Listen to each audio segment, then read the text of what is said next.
Hello दोस्तों, राधे राधे। आज के इस व्लॉग में आपका स्वागत है। आई होप कि आप सभी ठीक होंगे और अपनी पढ़ाई को सही समय पर कर रहे होंगे। ज़्यादा समय आपका न लेते हुए चलता हूँ मैं अपनी स्टडी टेबल की तरफ। तो दोस्तों, ये है मेरा स्टडी टेबल। सबसे पहले बजरंगबली का प्रणाम किया, उसके बाद मैं अपनी सीट पर विराजमान हुआ। फिर मैंने अपना आज का टारगेट बनाया कि आज मैं क्या क्या पढ़ूंगा और कौन सा सब्जेक्ट साथ लेके चलूँगा। डे 1 आज का टारगेट। आज मैंने ये 5 सब्जेक्ट लिए हैं: math, reasoning, bio, physics, polity, और 8 घंटे का स्टडी प्लान रहेगा। सबसे पहले मैथ, जिसमें नंबर सिस्टम है जो राग तोतिया सर पढ़ाएंगे, इसकी 2 क्लास लूँगा और हैंड रिटन नोट्स बनाऊँगा। दूसरा है रीजनिंग, कोडिंग डिकोडिंग, जिसमें राव सर पढ़ाएंगे और इसमें 6 से 7 टाइप होंगे, हर टाइप के 9 से 10 क्वेश्चन करने हैं। बायोलॉजी, जिसमें भावना मैम पढ़ाएंगी, जो कि चैप्टर नंबर सेल 1 है, इसकी क्लास 1 देखूँगा। फिजिक्स में धर्मेंद्र सर पढ़ाएंगे यूनिट, इसकी भी क्लास 1 देखूँगा। पॉलिटी, जिसमें नवीन सर पढ़ाएंगे संविधान सभा के बारे में। आज का यही मेरा रूटीन रहेगा। तो दोस्तों, आज का टारगेट मैं शुरू करता हूँ। सबसे पहले मैथ सब्जेक्ट करूँगा। सबसे पहले मैथ जो किराल तोतिया सर से पढ़ेंगे। तब तक आप बताना कि आपको किस टीचर से मैथ पढ़ना अच्छा लगता है। और दोस्तों, मेहनत करते रहो, एक समय पर आपको उस मेहनत का परिणाम ज़रूर मिलेगा। तो दोस्तों, आज नंबर सिस्टम किया, जिसमें 0 से 9 डिजिट के मेल से एक सिस्टम बनेगा।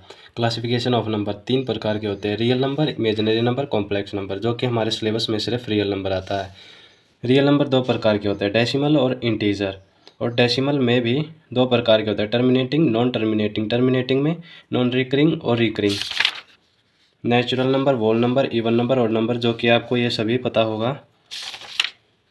डिविजिबिलिटी रूल 2 का किया, 3 का किया, 5 का, 6 का, 7 का और 11 का। फिर उसके बाद यूनिट डिजिट। यूनिट डिजिट में एक जनरल कंक्लूजन निकलता है, जो कि पावर में 4 से डिवाइड करने के बाद जो रिमाइंडर आता है वही यूनिट डिजिट होता है। तो दोस्तों, मेरा मैथ का टारगेट भी कंप्लीट हुआ। चलते हैं नेक्स्ट सब्जेक्ट की तरफ। दूसरा सब्जेक्ट जो कि बायो का है। ये बायो के नोट्स मैंने पहले से ही बना रखे हैं, यह वीडियो आपको यूट्यूब पर भी मिल जाएगी। दोस्तों, मैं आपको बता दूं कि सबसे ज़्यादा साइंस का वेटेज है, उसके बाद मैथ और रीजनिंग का है।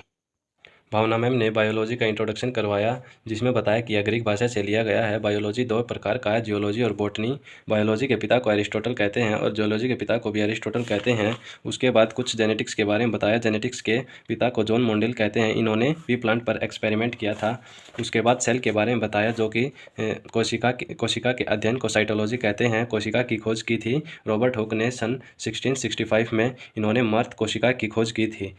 और संसार में सबसे बड़ी सेल है शुतुरमुर्ग के अंडे की सेल, और संसार में सबसे छोटी सेल होती है बैक्टीरिया। आज का बायोलॉजी का भी टारगेट खत्म हुआ। चलते हैं नेक्स्ट सब्जेक्ट की तरफ। तो दोस्तों, तीसरा सब्जेक्ट जो कि पॉलिटी है। आप कमेंट करके बताना कि आपने पॉलिटी को कितनी बार पढ़ लिया है। मैंने तो इस पॉलिटी को सिर्फ एक ही बार ही पढ़ा है। आज हमने नवीन सर की क्लास में संविधान सभा के बारे में पढ़ा, जिसमें संविधान सभा का विचार सर हेनरी मैन द्वारा लिया गया, जो कि ब्रिटेन के रहने वाले थे। और स्वराज बिल भी पास किया गया था, जो कि बाल गंगाधर तिलक द्वारा किया गया था।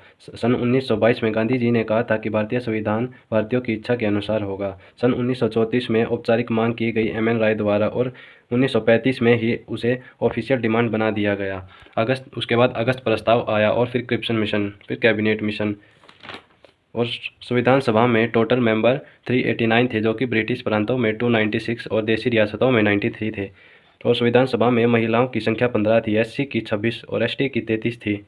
और यह संविधान सभा में कुछ प्रमुख महिलाएं हैं, जो कि कमल चौधरी यूपी की थी, विजय लक्ष्मी पंडित यूपी की थी। तो मेरा पॉलिटी का भी टारगेट कंप्लीट हुआ। चलते हैं नेक्स्ट सब्जेक्ट की तरफ।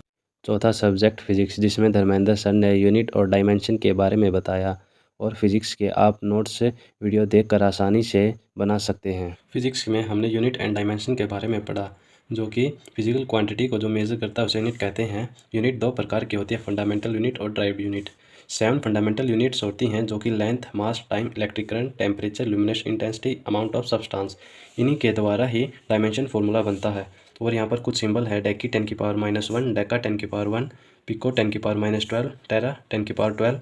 ऐसे डायमेंशन जिसमें फिजिकल क्वांटिटी ये इस डिफाइन करते हैं in the term of fundamental quantity. और यहाँ पर कुछ डायमेंशन फॉर्मूलेज हैं। तो दोस्तों, फिजिक्स का भी टारगेट कंप्लीट हुआ। तो चलते हैं नेक्स्ट सब्जेक्ट की तरफ। पांचवा और आखिरी सब्जेक्ट जो कि रीजनिंग है। इसमें मैंने कुछ टाइप समझे और हर टाइप पर बेस्ड प्रैक्टिस क्वेश्चन किए। अगर आपको एग्ज़ाम में स्कोर चाहिए तो आपको बहुत सारे क्वेश्चनों की प्रैक्टिस करनी होगी। वीडियो देखने के बाद कोडिंग डिकोडिंग में मैंने ये क्वेश्चनों की प्रैक्टिस की, जो कि 50 क्वेश्चन थे। इन्हीं की मैंने प्रैक्टिस की थी और बाकी अभी ये रह गए हैं, इनकी भी मैं कल प्रैक्टिस पूरी कर दूंगा। तो आज मैंने math, reasoning, bio, physics, polity इन सभी का टारगेट कंप्लीट कर लिया है। तो आज का मेरा टारगेट कंप्लीट हुआ। कमेंट करके बताना कि आपको मेरा रूटीन कैसा लगा। मिलते हैं नेक्स्ट वीडियो में। जय हिंद, जय भारत।